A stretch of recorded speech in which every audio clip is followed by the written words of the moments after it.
I am your friend, Dr. Charles Apoki. I want to do a video on what I thought about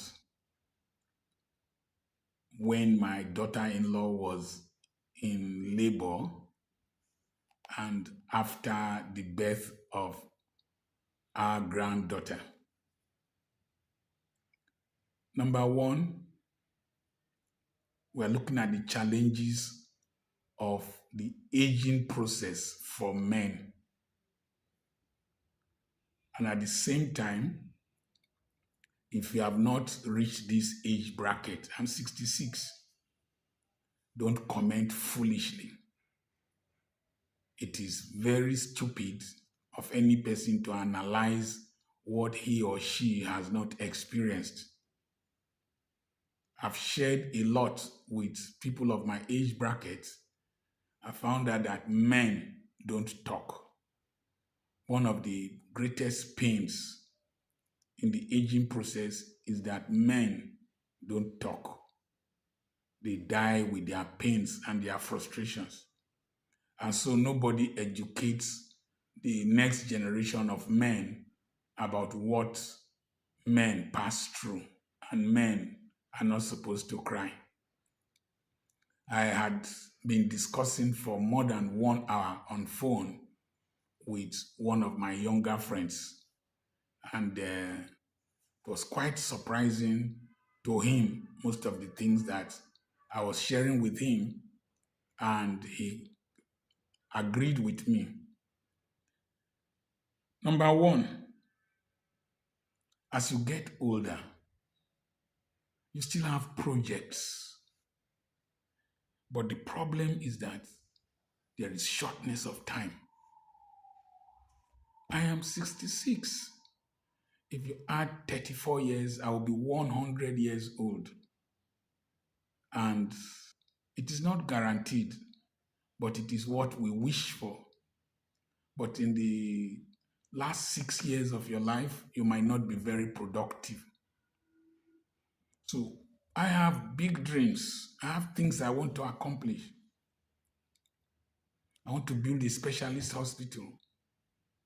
I want to complete the tertiary institution I initiated, even though we have changed the plan. There are so many things I still need to do. There are still lands to conquer. That was what God told Joshua. See, Joshua was old and well stricken in age. And God said, Joshua, there are still lands to conquer. There are still people to reach, conferences to address, nations to reach. Today, I'm seeing some of the fathers in the faith and leaders in the faith who sit down to preach, sit down to teach. They are not like as they used to be. So one of the counsels I will give to you as a young man, start early to intentionally live, maximize opportunities, invest so that you can get living money and eternal money. And then you can have financial freedom and financial independence. And then you can build a team, build a family that can run with your vision. And you can have a team that you can delegate to. I told you, declutter your life. There are so many things I have delegated to people. I want to reduce the load on this head. So when you delegate to people, you have the finances, people can do things on your behalf, and then you can buy time. You can buy time, you can buy people's time, pay them, and let them help you do things. The next thing is that you have a lot of projects you want to do, but you have financial limitations. So, one of the things you must do as you are 50 and you are approaching 60, try to deepen your business, deepen it, so that you can harness more from it, deepen it organically, use the money generated from inside it to develop other things. I had to grow a real estate business from the finances that were coming from other things I was doing in the family and in life. I converted intellectual wealth to real estate wealth. So you must deepen. Don't get satisfied by just making money, buying luxury, excepting you come from a wealthy family that has a deep well. So this is not the time to owe. This is not the time to owe. At this age bracket, I'm not going to take a loan. First Bank is dragging people here and there. They are going to court and all that. I don't want my name to be involved in those things at this age bracket and beyond. So I need to organically deepen my business. Somebody said, am I risk averse? Yes. I don't take unnecessary risks at this age bracket. Physical risks and unnecessary risks. The time is short. So the next thing is that there is a conflict between your legacy and your children. I shared a video on my WhatsApp group where somebody said that families that unite to build wealth have more enduring wealth. The Rothschilds, the Dantata Dangote dynasty, Sabanchi Foundation, Smithfield Feeds, Walmart, Sam Walton, the producers of Five Cousins,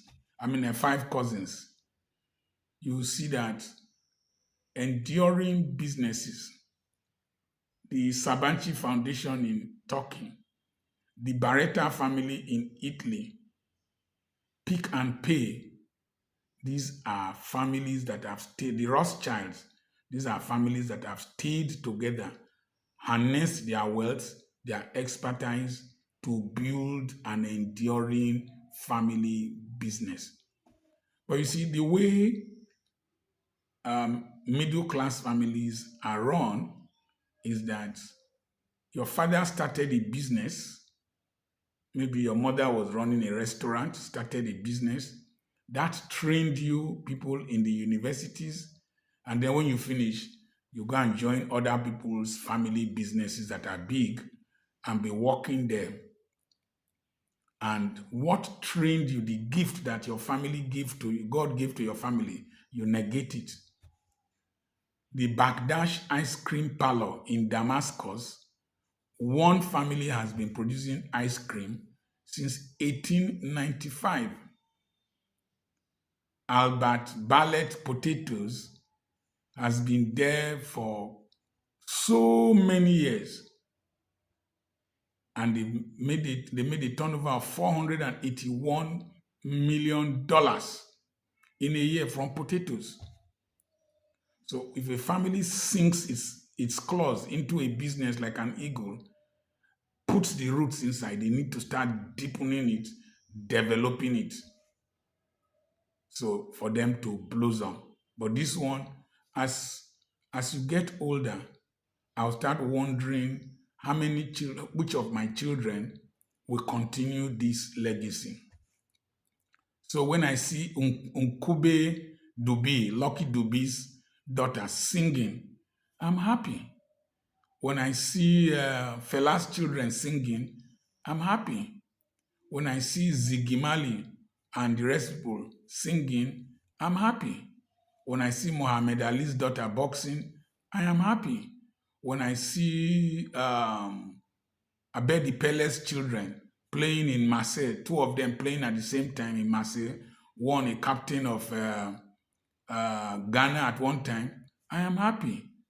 George Weah's son, Okocha's, Etikano Wankwo, and all that. When there is this family tradition of taking a gifting to another level, I'm happy.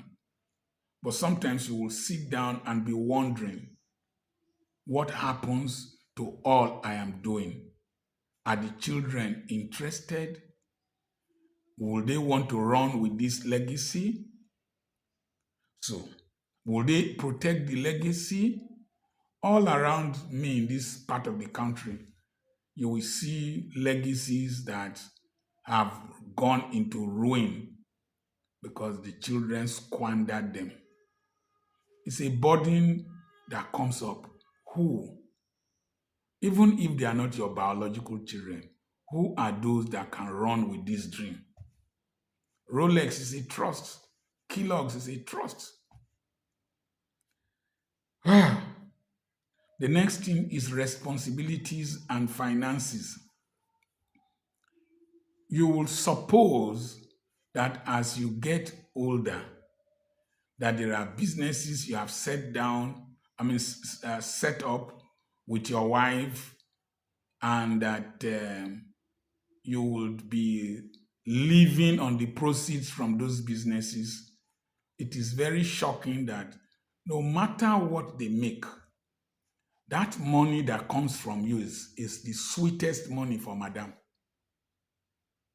And people will still be looking up to you at this age for financial responsibilities. And they want to invite you to every place, every occasion, everything, and they expect money from you because they think that you are rich and you have an unlimited supply. It's there. And there are some you cannot negate. For each of my grandchildren born at the level of my little financial status, I must give $1,000 to each child born. Like the one born on the 21st, her $1,000 has been set aside. I know somebody who gives 10 million naira to each grandchild. So the number of occasions, the number of ceremonies, the number of launchings you are invited to will increase. And to whom Nigeria has given much, much is expected. Nigeria gave me a lot. God gave me a lot. Society gave me a lot. A lot is expected from me. But you have to do it within your cash flow framework. Your cash flow framework. You must have resources in case of emergency. The prostate gland will enlarge as you get older. If you have need for surgery, at least 1 point something million to 2 million should come out. And you won't wait for your children. If you have to be checking your blood pressure, you must have medications that you take regularly. You must be able to go for checkup. You must be able to go and do your PSA test, liver function test. You must have regular electricity in your house for you to enjoy this country. So, the responsibilities you have. I had to bring money out to buy electricity token. I'll still buy a recharge card for my wife. It's my responsibility. Excuse me. So, these are the conflicts of aging for a man. The next thing is your ideals and societal decadence. The family I was born into, even though we were poor, there are standards that we do not We did not compromise when I was younger. Thank God for the secondary school I attended, Government College Wheeling. There are ideals. Thank God for the church I grew up in, the Church of God Mission International, Incorporated, and I grew up with people like Bishop Dan Akonye, Bishop B.C. Edohasim, and the fellowship groups in Aba, the Living Word, churches then, it was fellowship, the full gospel. There were ideals we had about this country, but today the decadence is frustrating. When I drive out and I see, yesterday or day before yesterday, I was out there, an army truck was coming, a trailer, a fuel tanker was turning. Another SUV dodged through somewhere and there was congestion. There will have been an accident. Multiple accidents. The soldiers jumped from their truck, told the driver of the fuel tanker to come down and do frog jump. The whole thing was very irritating. Soldiers telling the driver to do frog jump. The SUV that was driving against traffic, everything was so chaotic. And you see this every day in different forms in this country. And when you reach this age bracket, you start asking one question. Is there hope for this country? Can this country really change? The ideals we were taught, can we see them come to pass? When you sing the national anthem, are the wordings of the national anthem present day reality? Are they going to come to pass? You start wondering. When you see young girls, young boys, there's something that grieves you in your spirit. You go to social media, you will see what will grieve you in your spirit. So the ideals, and sometimes you just switch off your mind. Those are the conflicts we have as you get older. The next thing is spousal attraction and lack of intimacy and capacity to perform. No matter, I had a friend from Bonny, his wife just dressed very well, old man, dressed very well. The woman permed her hair, did her hair, and only a few strands were there, and the woman was just walking majestically, and the husband tapped me. He said, see my baby. He was still attracted to her. Now, it is natural, though the wrinkles will come, the body will change, but you are still attracted to your wife. If you are somebody like me that does not play away matches, that signed with only one team for life, you will now find out that there is the attraction is there to her as a man, as long as you are still secreting testosterone. There is the attraction to her. But there is a hiatus, a gap. The gap can become children, can become business, can become ministry, can become family members, can become anything. You now find out that two of you are like this, facing each other. There is the attraction, but there is very limited proximity. Some can be as a result of grievances of old, expectations that you can't meet, and unnecessarily manufactured quarrels by women. Women can manufacture quarrels that do not have any basis. So that attraction is there, but there's gap. Then the other thing is that even when you come together, the capacity to perform, the hunger, the appetite is there, the eros is there, but the capacity to perform is no longer there. Body no be as it be before. The mind is still there, but the body no be as it be before. On my wife's 63rd birthday, I asked her if she wanted financial orgasm or physical orgasm. She said, please give me financial orgasm. I don't have strength for physical orgasm. The body no be as it be before. But the mind is still be as it be. Still be as it be. That's a conflict. It's a conflict that you have as a man.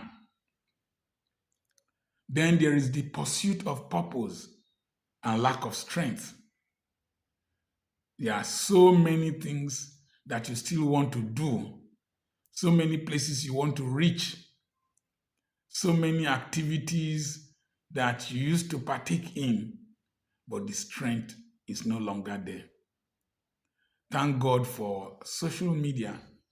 Thank God for technology. Thank God for AI. Thank God for everything.